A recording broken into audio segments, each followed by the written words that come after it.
This is the NZXT H510i case that I picked for my build. I went ahead and took the backside panel off to kind of check out what the cable management is going to be like. It's going to be pretty smooth. I have not looked at how this works. It's supposed to be a latch.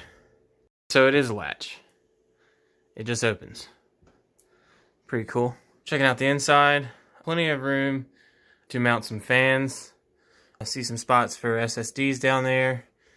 Plenty of airflow, even though it has a cover. It's got airflow to the power supply, which I like. It comes with 2 fans, but we're gonna take those out and put some RGB fans in there. Let's go ahead and get started building in it. Okay, so before we build, we have to check out the motherboard. I've already opened it and kind of looked inside, but this is what you should find in the box when you get one.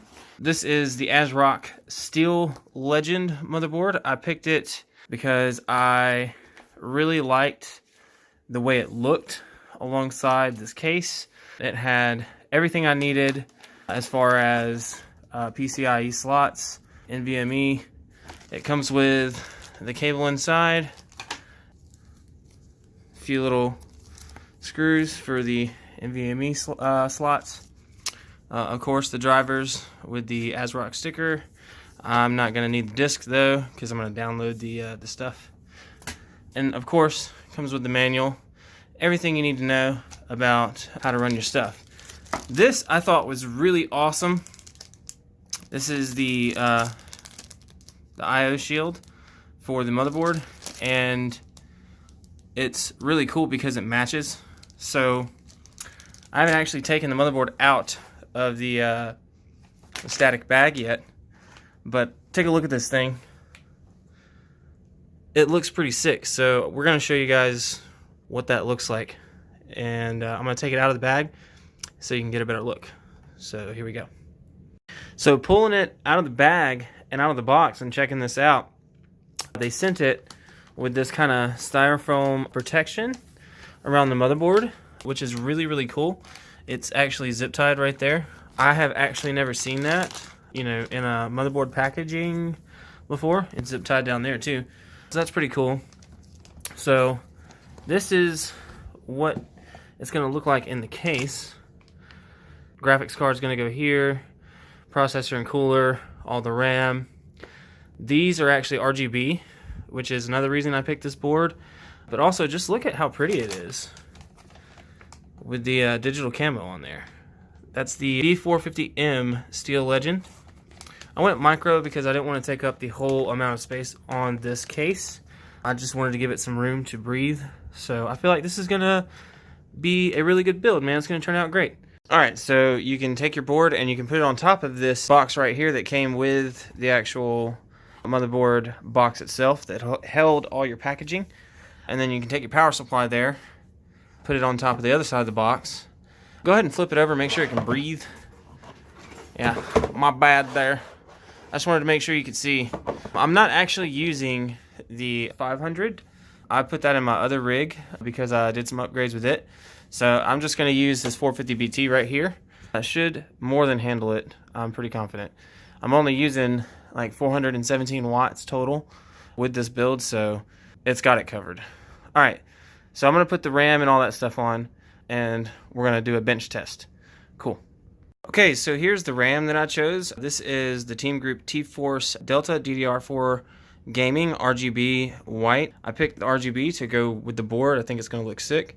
I just wanted to show you guys the RAM that I picked. I'm going to go ahead and pop that in the board, and then we're going to move on to the processor and stuff.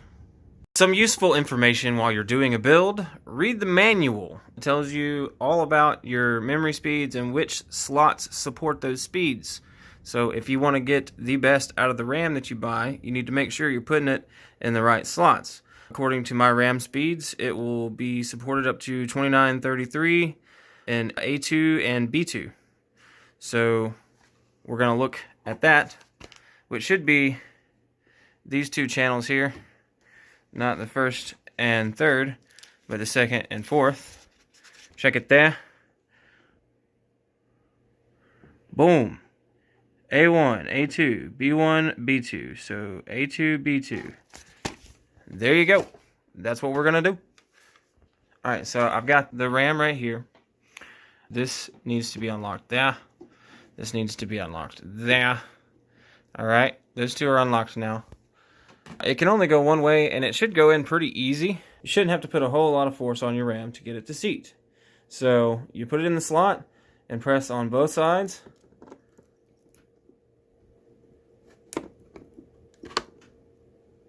And it will gently slide into where it needs to go. One thing to pay attention to when you're putting your RAM in the correct slot is that you need to make sure that it's matching up before you just go pressing down on it. As I mentioned earlier, you just have to put a little bit of pressure on there. So you just want to make sure that it's lining up exactly where it needs to line up. So it should be lining up right there. I hope you can see that. You know, just kind of double check yourself before you go putting pressure down on it.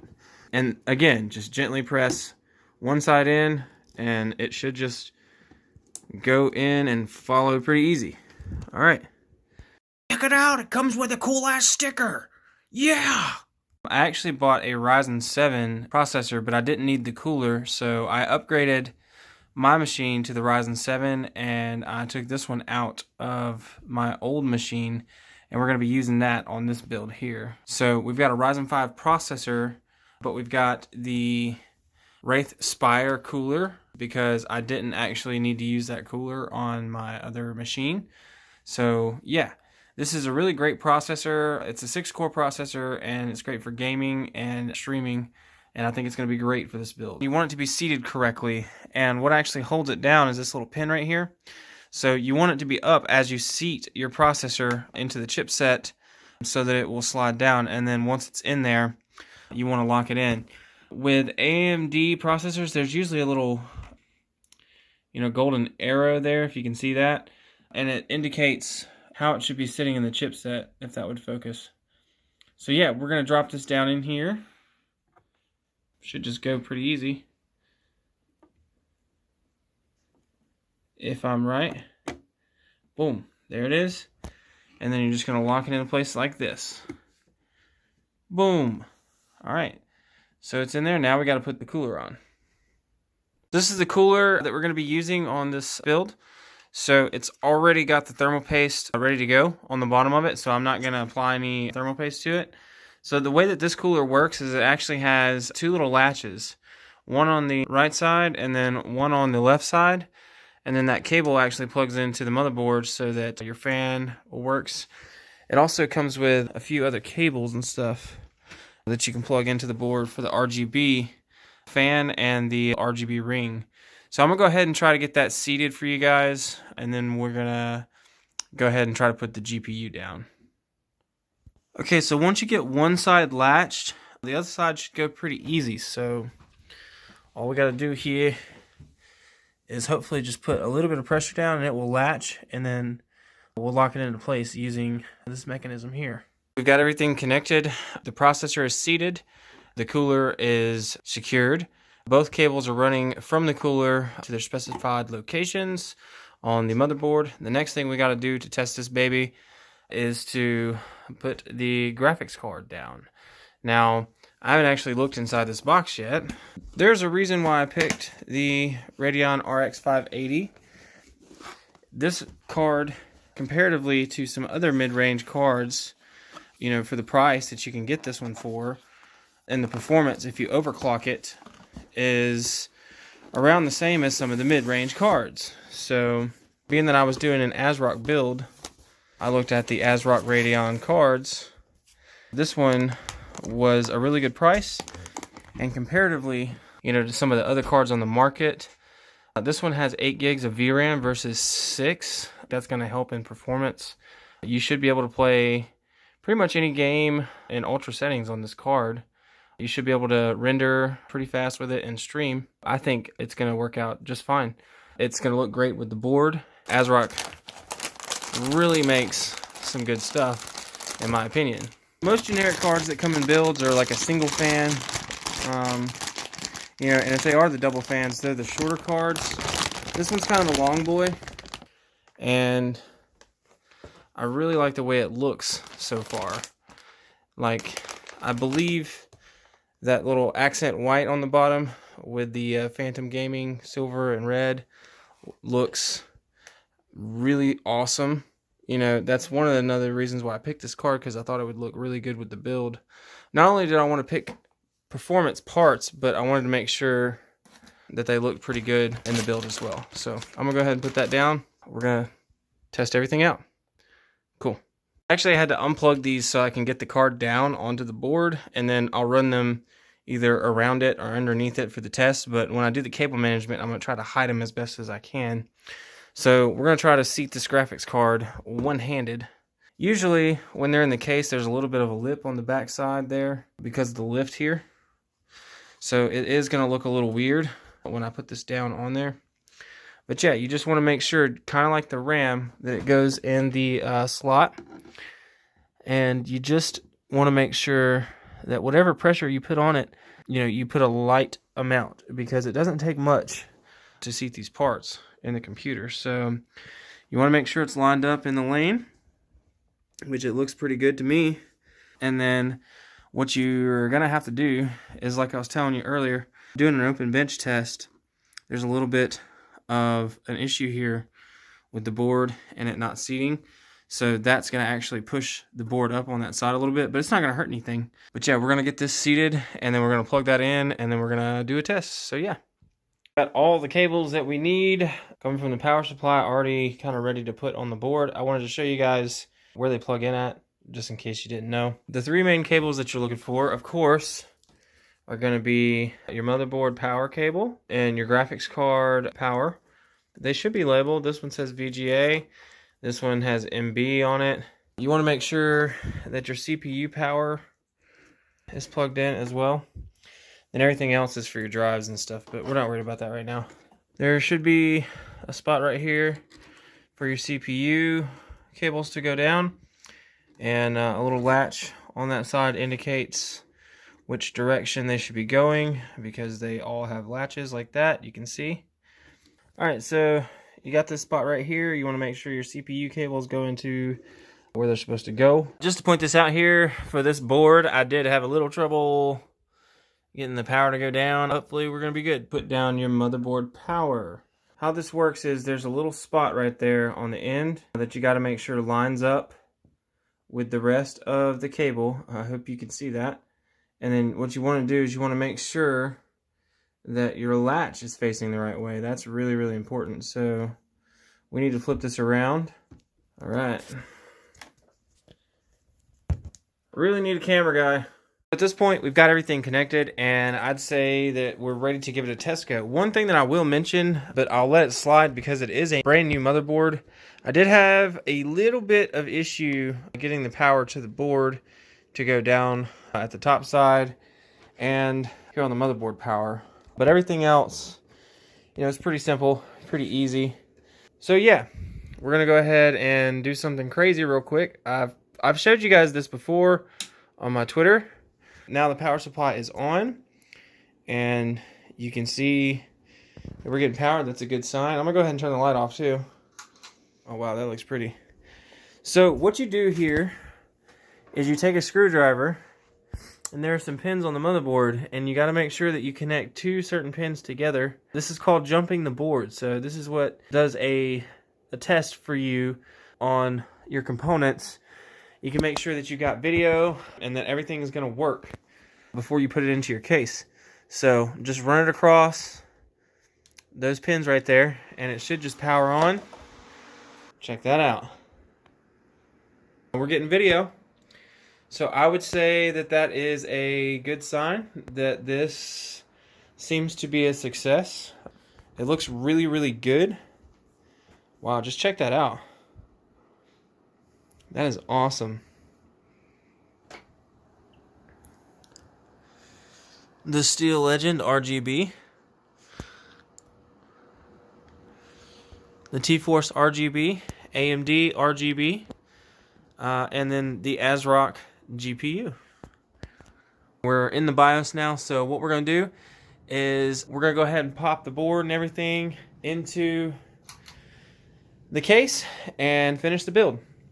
I've also got some RGB fans that I'm going to be adding. And for storage, I've got a NVMe SSD right here, as well as a 2 terabyte Western Digital drive.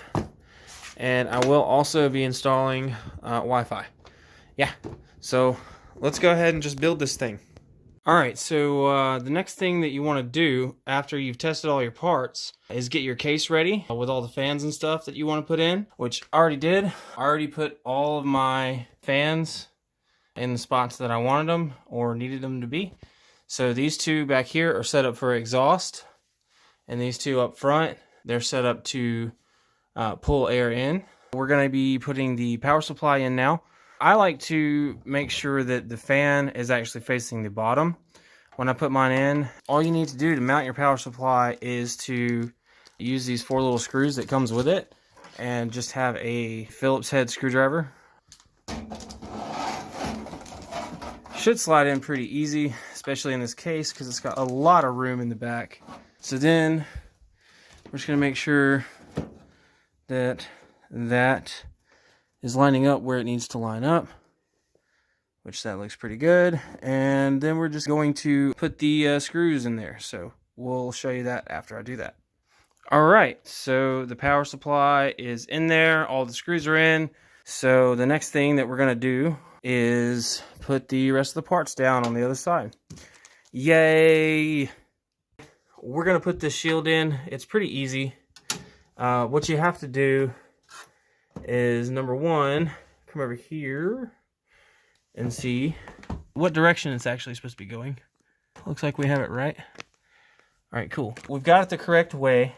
We just have to make sure it will push in, which it should just snap. There you go. All right, so it's snapped into place now, and we'll be able to put the motherboard down. The board is down now. We're going to have to take these standoffs here and move them up to these spots there. And then after that, we'll just screw them down with the motherboard screws, and we're good to go. Then we'll put the rest of the stuff back on the board. You're not going to get very far in an installation without your hardware. NZXT has hooked it up with everything that you need for the install. It comes with this nifty little standoff tool to help you get the standoffs in and out and put them in the right orientation. They give you some hard drive installation screws right here. They also gave you a ton of motherboard screws. In case your power supply didn't come with power supply screws, they put those in there for you. There's some extra fan screws for your fans. And this is kind of a negative thing about the case. It only has one port on the front, so you have to stick the adapter in. You've got your audio, and then you've got your microphone, which is kind of lame, but it is what it is. All right, so I'm getting ready to throw the rest of the parts in after the motherboard has been set. So I got to put the RAM in. I've got this Team Group SSD. I've also got a 2 terabyte drive going in here. Also, got to put the graphics card in. The build should be finished after we do some cable management. Finally, after a few hours of cable management, I've gotten everything plugged up and I've gotten all the components put into the build. So everything is configured, all the fans are plugged in, and everything is connected. I've got the GPU hooked up, all the power for the motherboard, all the front I/O stuff, USB stuff, and then the extra RGB stuff that I have on this board here. It's all plugged up. All right, here we go. Moment of truth. This is really cool. You know, this is without it being actually on, but you know, when it's asleep or when it's just plugged into the power, the board does light up. So watch this.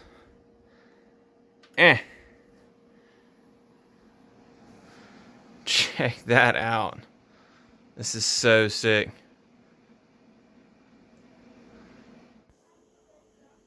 So the build is finally finished and it is absolutely stunning. I just want you guys to check this out. And if you like the video, leave a thumbs up. If you want to see more content like this, let me know in the comments. Subscribe. If you do, you'll see my gaming content and other stuff as well. So yeah, this is my PC build. I love it. It was fun to build. A little difficult on some parts. Overall, I'm extremely pleased with it.